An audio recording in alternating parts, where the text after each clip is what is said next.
Hello and welcome to today's video. I'm doing a VR to Sapling Tarot, which is Tarot Bartender. It's a wonderful, cute, very demure, very mindful hashtag.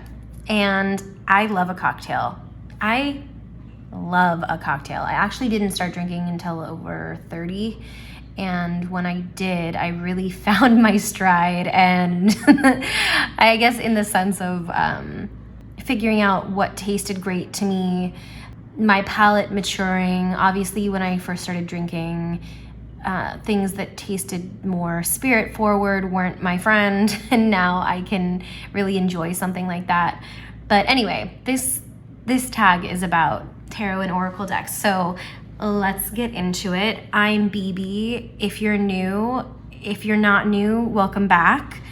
And I make tarot videos. So the first prompt, or the first cocktail, if you will, is the old fashioned, your favorite classic tarot deck or a riff on a classic. And I chose the Golden Rider Tarot. I bought this lovely secondhand. It is in order right now. And it was painted on top of a Rider-Waite-Smith. And I just really love the golden borders and the colors that were used. I love the use of pink in the deck. And it does feel very classic, but it also feels very, I don't know, artistic and a little bit funky, a little bit rebellious. So it has like these juxtaposing elements that I really like, you know? So this is the Golden Rider. This is my old-fashioned cocktail. A cutie. A very much cutie. Okay, next cocktail is the Gin and Tonic, and I chose the Book of Thoth Atea Tarot. So the Gin and Tonic is a no-frills, straightforward, to-the-point deck, and I feel like that really describes this deck. It's just a classic, like similar to the Golden Rider, but this one, I don't know if it's the art style or the limited color palette or the fact, you know, that the minors are pips, but it's just very like no frills. It's very to the point. I love this deck. I think I first saw it on Wendy's Occult Compass. It really opened up my world to Atea decks, which are really beautiful and classic. So this is my Gin and Tonic. I think it fits really well. What do you think? Moving along to the Spritz, a deck to brighten your day. I chose an Oracle, the Pixie. I can't use this and not feel a little bit happier after I do. It's definitely like a very Gen Z type of deck in its imagery, and that's something I really love about it. But it also kind of reminds me of 90s art club kid from New York. It kind of reminds me of like the It Girls, like Chloe Sevigny and Parker Posey for some reason, kind of like party girl vibes, mixed with definitely like COVID lockdown, everyone having 5 million new hobbies, and TikTok kind of blowing up, right? I wonder if TikTok would have blown up without lockdown. I'm sure far less people would be on it, you know? So this is my Spritz deck, which is, you know, like a spritzer, like a little refreshing, fun time. Next, we have the Dirty Martini, a strong and salty deck, and I chose Dragon Tarot by US Games. This has a lot of power. Like, it's pretty intense, right? Like, if I can get it open.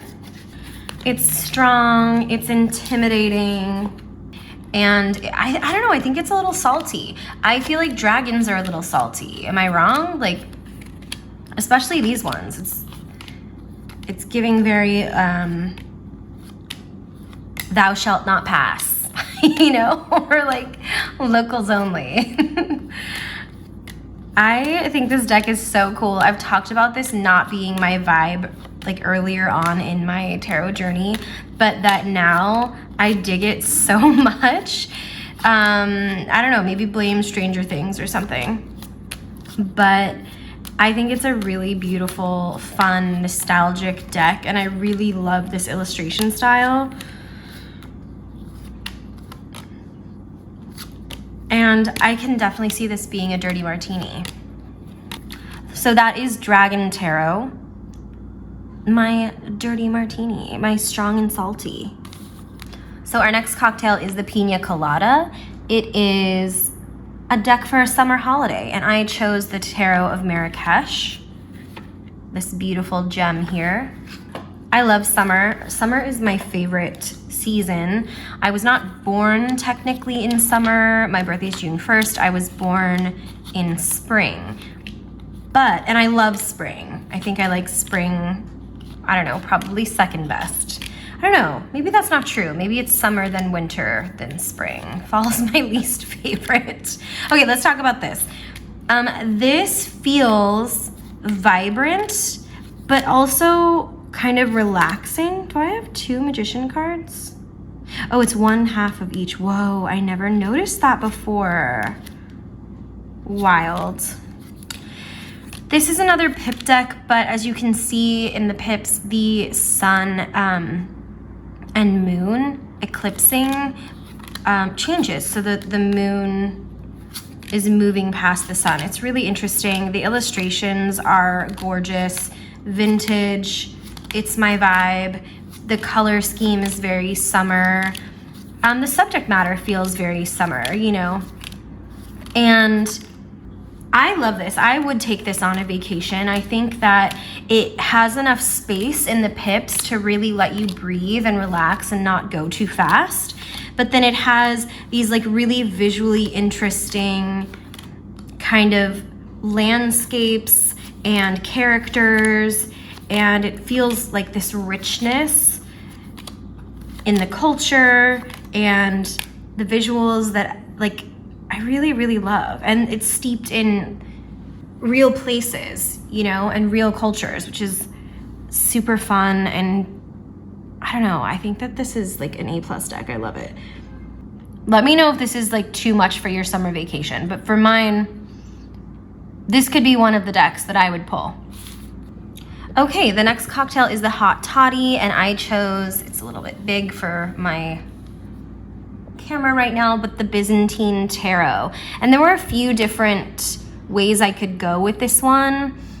I felt like I could have gone with like a winter themed deck or kind of a cool, you know, feeling deck, or something that was obviously for wintertime and cozy, like the Vintage Christmas Tarot, but I just felt like that was a little bit on the nose. And this deck was giving me the vibes that I wanted anyway. So the illustration style of this deck feels a little bit like biblical, right? It feels nostalgic and historic. It feels very special with all the yellows and golds. It also feels like storied. It feels like these images could be in a book or painted on a wall in an ancient church or something. And then you have kind of the folk vibe as well. And so even though this deck isn't really themed wintry, as I say that, there's a wintry card, I feel like I get the cozy warmth that I look for in a deck in a different way than like the last deck I showed, right? The Marrakesh. You could very well use this in summer or fall, but there is something that is like warming and fuzzy and like folklorish. Like for me, during the holiday season, I want to go back to the tales of yore, right? I want to hear stories. I want to hear fables and legends and the traditions that we lean into and the stories that we lean into during that time of year. Let's see what it says in the prompt. A deck for a cold winter's night. Yeah, so on a cold winter's night, I could definitely use this deck and feel all the cozy, warm vibes and get that nourishment of the art and the story in this deck. I very much think this fits. This is my hot toddy deck, the Byzantine Tarot. I really also like how the backs kind of look Christmassy almost to me, you know, with the night sky and the star. I like it. So the next cocktail is the Espresso Martini, an energy boosting deck, and I chose the Journey of Enlightenment, or excuse me, the Journey to Enlightenment Tarot. This has a real like kinetic feeling energy to it.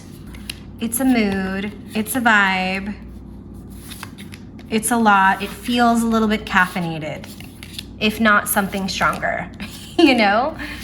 But yeah, I thought this was a great pick. I am such a fan of espresso martinis. Have I been telling you like what my favorites are?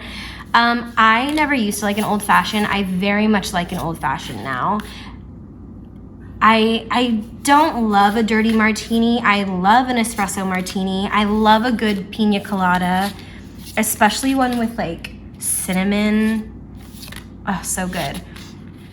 But I think this is a perfect wild deck for an espresso martini.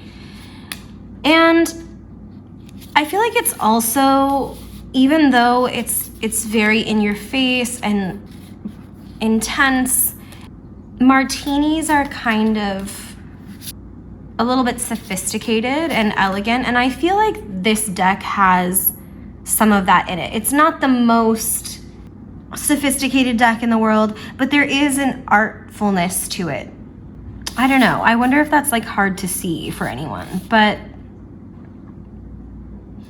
this just felt right for the espresso martini. I'm like, now I'm overthinking it. Like, should I have found something that was more swanky? But no, this is the vibe. This is the vibe. A little bit buzzed and a little bit caffeinated. The Journey to Enlightenment. Even the name is a little bit espresso martini-esque. Next is the Manhattan, which I still don't love to drink, even though I can drink an old fashioned. They're very similar. And the Manhattan is described as a deck to take your time with, to sip and savor. I chose the Tildwick 10th Anniversary Edition because this deck really makes me slow down. Like I have to, right? It's literally static images. There is no movement in this deck. A deck that makes you kind of look inwards. It's a figureless deck. I really love it. But it's not something that I can quickly get any answers from, you know? It's something I really do have to sit with. And that's not really in my nature. Especially when I'm reading for myself, I go too quickly. I jump to too many conclusions. And it's hard for me to really dive deep. It's easier for me to do that when I'm reading for others. So this is a deck that really challenges me to do that. I should probably do some journaling with this deck. That would probably be a good idea. But yeah, so this is the Manhattan, the Tildwick Tarot. Next is the Mojito, a palate cleansing deck for when you need a reset. I love a Mojito. Not all the time, but sometimes when I'm in the mood. I like mint and I like cucumber, so it's up my alley. I chose the Tarot of Witches by Fergus Hall. This, I think, is a palate cleanser for me because it's simple and it's kind of wacky, you know? And so I can't relate to it in any familiar way. It's transporting. It takes me into this world. It's surrealist, it's abstract, it's colorful, it's like very dynamic in its simplicity, and yet it still has an illustration style that's nostalgic to me. I can't put my finger on exactly what it reminds me of, but it's like I almost read a book like this, a picture book, in my childhood, you know? But it really does cleanse the palate. Like, it just takes me out of everything because it's just so unique, you know? I love this deck. I think it's such a piece of little art. Like, I don't know, I think it's so cool.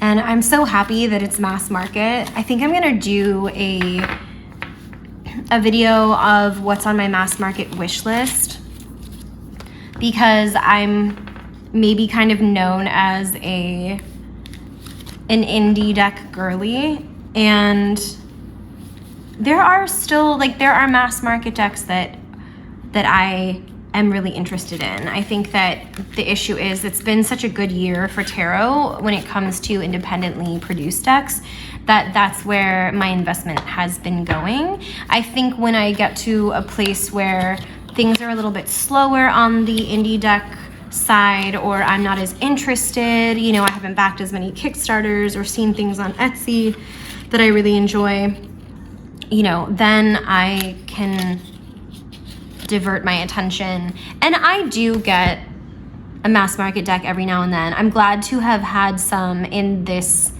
video, which, you know, a lot of my videos don't have any. So it's really nice to be able to pick things that I don't often talk about, or maybe I just don't talk about as much. But anyway, Tarot of the Witches, that is my Mojito deck. The next cocktail is the Bloody Mary. I'm not a fan of Bloody Marys. I'm not a fan of tomato juice or like a savory cocktail. It's like not my fave. But the Bloody Mary is a problem-solving deck, and I chose the Sacred Symbols Oracle deck. This is helpful to me. If I have an issue and I want to ask questions, this is such a clear, concise, kind of occulty, you know, feeling deck that cuts to the core of the issue. I would say that Octospamin's decks are similar, but I feel like sometimes this even more so, there's no room for interpretation. Like, I feel like it's just out there, it's clear, it's saying what energy I need to work on, what I need to focus on, what I need to release.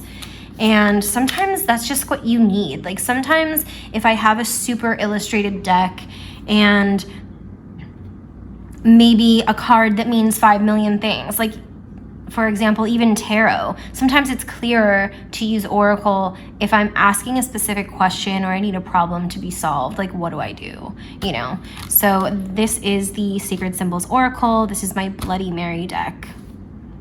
Next up is the French 75. A French 75 is delicious, just FYI.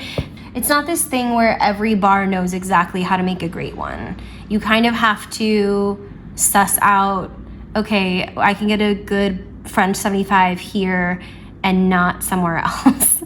There's another drink on this list that is the same, the next drink, where I don't know, sometimes they just don't make them well. But I find that Espresso Martinis, French 75s, and then also an Aviation are not created equally. Some are great, some are not. I chose the Tarot as color, and the French 75, like I said, it's the special occasions deck. This is such a special occasion deck that it is scented. It's large. It feels fancy. It's very like interpretive. It's about kind of mood and feeling. It's incredibly beautiful. And it's something that I would pull out at a party if I were pulling like a card for every person or something, and then reading a little bit about it, or doing exercises in a workshop with a small group of people. It feels fancy, it feels elevated, it's like a little art gallery in your hands, you know, and an art gallery full of meaning, and I love it. I just think they're so special. And so anyway, so this is my French 75. I think it's also like feels very Parisian, which is cool. Like you could definitely see this in a Paris art gallery.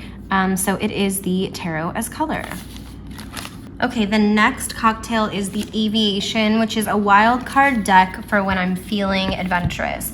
Now the Aviation is probably my favorite cocktail, and this is definitely not my favorite deck, but it's a wild card and it is for when I'm feeling adventurous, because sometimes it doesn't feel like there's a lot of rhyme and reason in this deck. It's not the easiest for me to read for some reason. The astrological symbols in it don't like match up traditionally to the astrologic symbols in more like RWS and maybe Thoth. I don't know. This one's kind of an enigma. Like,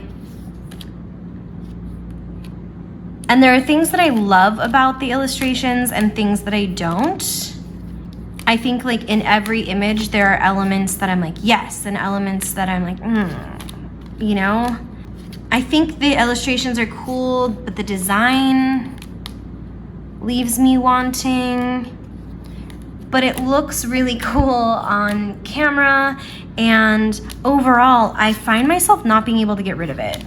So I guess it's definitely earning its place somehow. Like I feel connected to it in some way, and maybe that's because there isn't a plethora of decks that feel like this thematically and visually for, I guess, kind of the punk, alternative, funky, fashiony, you know, counterculture girl, I guess, is how I'm feeling about this deck. But yeah, to be able to read with it, I have to feel adventurous. I have to feel like I have a wild hair and I want to pull the Tarot by Caitlin Madison. And lastly is the usual, your drink of choice and your most used deck.